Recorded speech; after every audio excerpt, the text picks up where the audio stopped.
રક્ષાબંધન પર્વના પવિત્ર અવસરે કેન્દ્રીય જળશક્તિ મંત્રી સી.આર. પાટીલજીએ સમગ્ર દેશવાસીઓને હાર્દિક શુભકામનાઓ પાઠવી છે અને ભાઈ બહેન નમસ્કાર। આજે રક્ષાબંધનનો પવિત્ર દિવસ છે। રક્ષાબંધનનું આપણા દેશની અંદર એક અનેરું મહત્વ છે।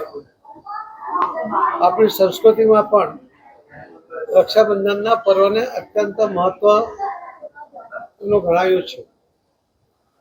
રક્ષાબંધનને દિવસે જ્યારે એક બહેન ભાઈને રાખડી બાંધે છે ત્યારે એની રક્ષાની જવાબદારી અને ભાઈનો સ્વીકારતો હોય છે। આ એક ઉત્કૃષ્ટ ભાવના આ રક્ષાબંધનના પર્વનું મહત્વ છે। આખા દેશમાં આજે રક્ષાબંધન દરેક રાજ્યમાં કોઈ પણ જાતના ભેદભાવ વગર ભાઈ અને બહેનના આ પ્રેમનું પ્રતીક આ તહેવારને ઉજવવામાં આવે છે અને એ જ આપણી સંસ્કૃતિ છે, એ જ આપણા વિચાર છે, એ જ આપણી ભાવના છે, એ જ આપણો બહેનો પ્રતિ વિશ્વાસ અને સંકલ્પ પણ છે। હું આજના આ રક્ષાબંધનના તહેવારના દિવસે આપ સૌના માધ્યમથી સૌને ખૂબ ખૂબ શુભેચ્છા પાઠવું છું। ખૂબ ખૂબ ધન્યવાદ।